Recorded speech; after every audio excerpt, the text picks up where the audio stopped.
What is going on, everybody? It is Dan from DNR Sports here, coming at you with another team overview, fantasy overview, whatever you want to call it. Today we're going over the Cleveland Browns, and this is a team that I have to admit, underrating. Um,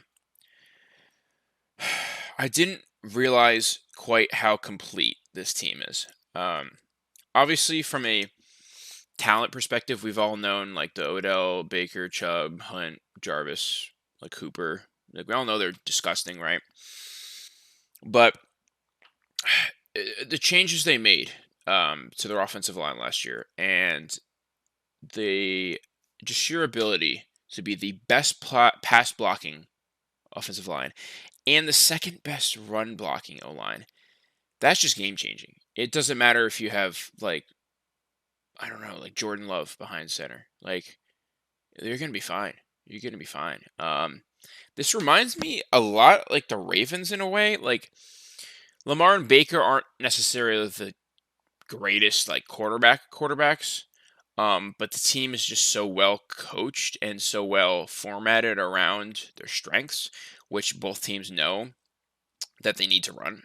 They're both top five running teams in the NFL. Lamar with Gus Edwards and J.K. Dobbins versus Chubb and Hunt. Like these are some insane running teams. And this O line on the Browns is going to make it like extremely easy for Cleveland to set up some nasty play action with Odell back. I know there was a lot of discussion last year about are the Browns better without Odell?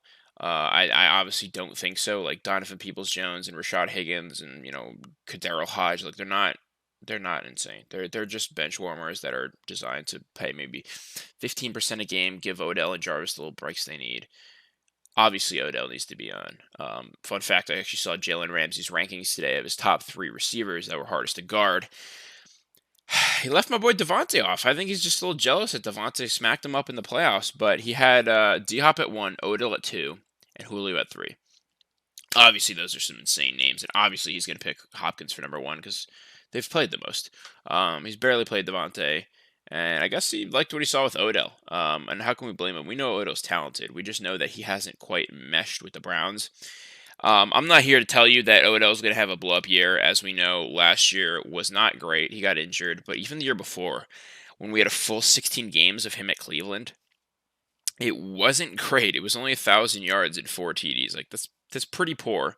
Um, that's about like he's going up. I think about like the 74th overall pick, somewhere around there, like behind the Galladays. He's right with Chark, I think. I do think there's some legitimate upside with Odell. I think that. See, I'm on the train of like Odell is just very talented, and I think he could get to like 12, 1,300 yards. I don't see the Browns passing enough. I will say though, 133 targets is definitely good enough. That's above AJ Brown type numbers. AJ Brown would only get like about 110. I like what I see with 133 targets. We love that. But what he did with those targets was just uber inefficient. I remember that year. I kept playing him in fantasy. Kept playing him because I'm like, he's getting the targets, he's getting the air yards. He's just got to hit, and whatever it was, it just didn't hit. But now. That was the year they didn't have the best O line. Now they have the best O line in the league.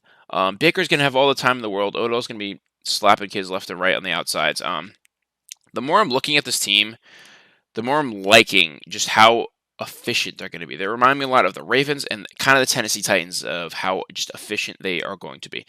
Nick Chubb, so damn good. Last year he only played 12 games, and he had the seventh most rushing yards with 1,067 and 12 TDs.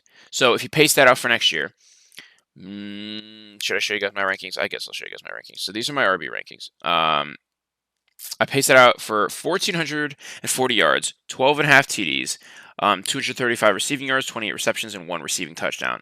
Placing him at like RB, what is this? Probably like 10-ish. I don't have these in order just because this is how their like ADP is going. So about RB 10. He just doesn't have the pass catching upside. We all know that pass catching upside is so important. So important. We saw Derrick Henry go for 2K yards and 17 touchdowns. It was a 16 or 17. I think 17 touchdowns. And was like 60 points behind Alvin Kamara in PPR. Like pass catching is like all that matters for running back.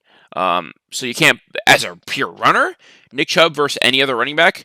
I think the only people in question for as skillful as him are probably like Barkley and Henry, and I still think he's honestly better than both of them at just sheer running. His vision and just athleticism is fucking insane. 5.6 average yards per carry. That is ridiculous for 190 attempts. That is ridiculous to think about. So he missed some time, and when he missed time, Kareem Hunt took over.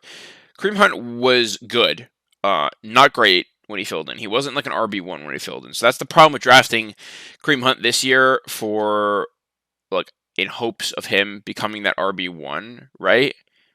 I think his ADP is a little over the top. I think he needs to be a little further back. He's going to get about pick 56 to 60, somewhere in there. I do believe he needs to fall back to about 70, 74, somewhere in there. It's just when he took over. Let's look at the games. Let's look at the games. It wasn't pretty, to be honest. Hold up. Game log. I was choking there. Game log.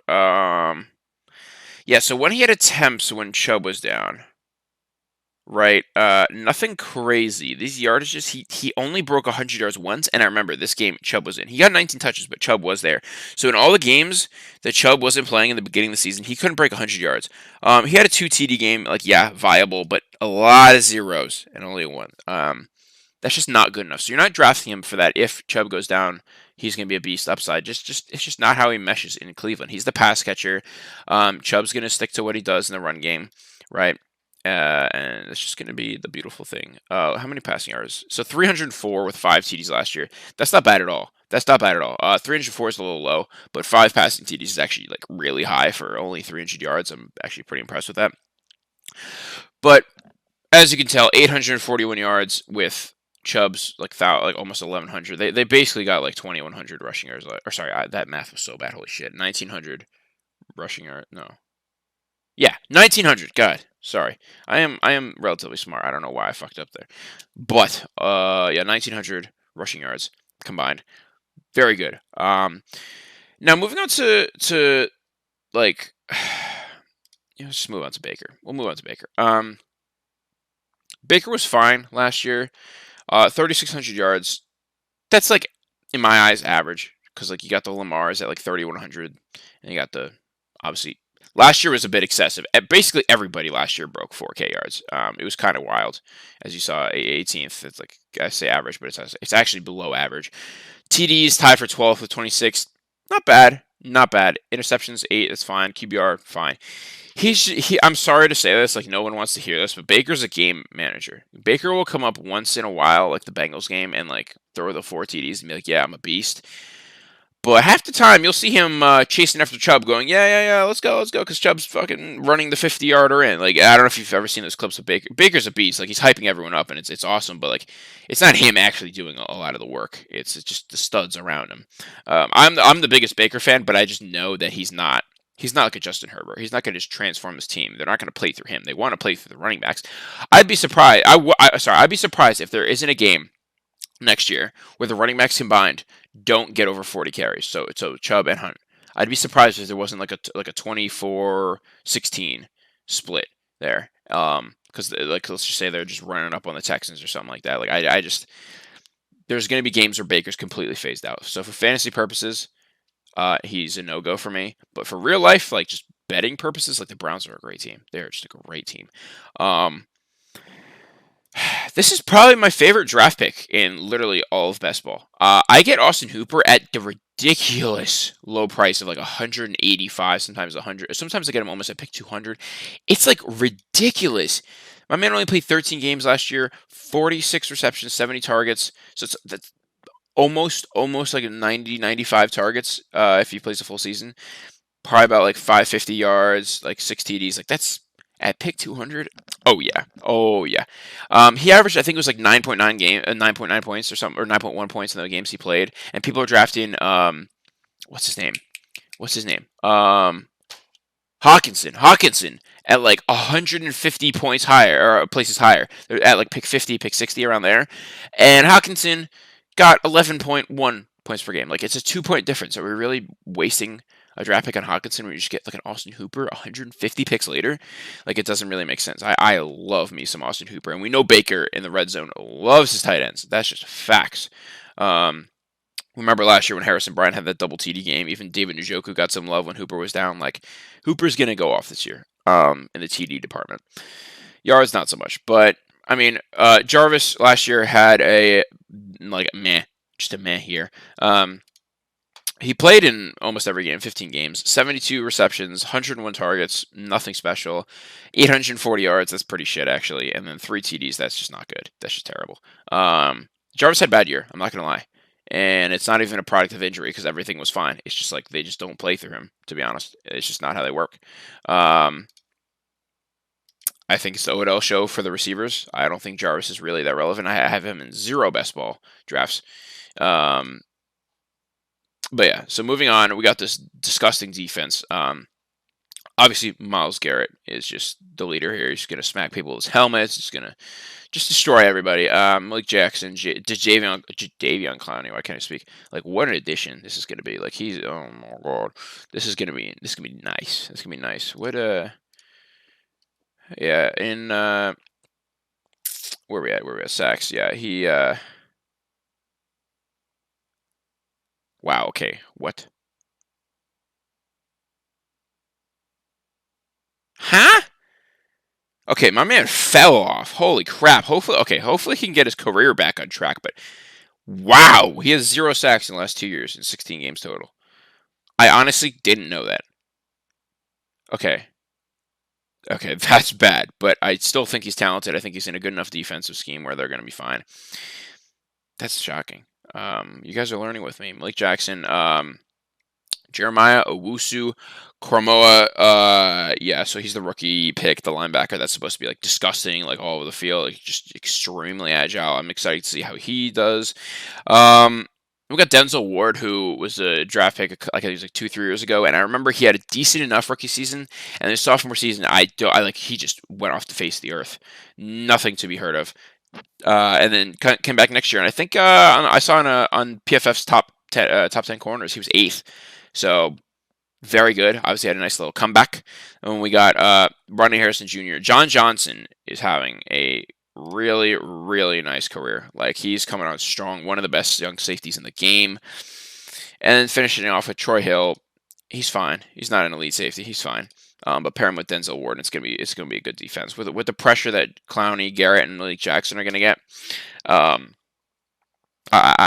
like what I see here. I like it a lot.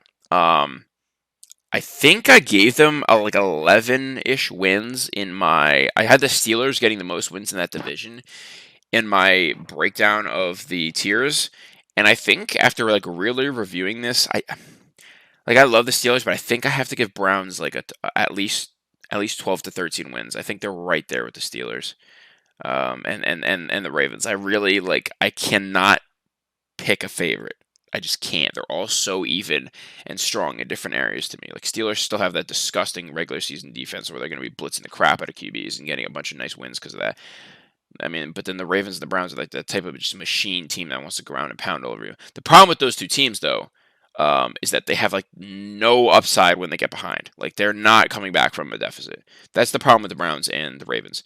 Lamar and Baker just do not have the sheer passing ability or leadership to bring a team back to even if they're like down 14 points. They're not Justin Herbert. They're not Mahomes. They're not Rodgers. Whereas I do think, yes, Big Ben's old, but I think he has that elite upside at the quarterback position where he can go nuclear for 500 yards and 4 TDs when he needs to. With Deontay Johnson, Claypool, and Juju, that's a better receiving core than any of the other teams in that division. Yes, at Bengals fans, I don't care. The Steelers have a better receiving core, like slightly, but like still better. But yeah, so that's about it, guys. If you like the video, drop a like, drop a sub if you're new around here. Turn those post notifications on so you catch every single upload that I do, and drop a comment. Let me know what you think of this video, and I'll see you guys in the next one. Peace.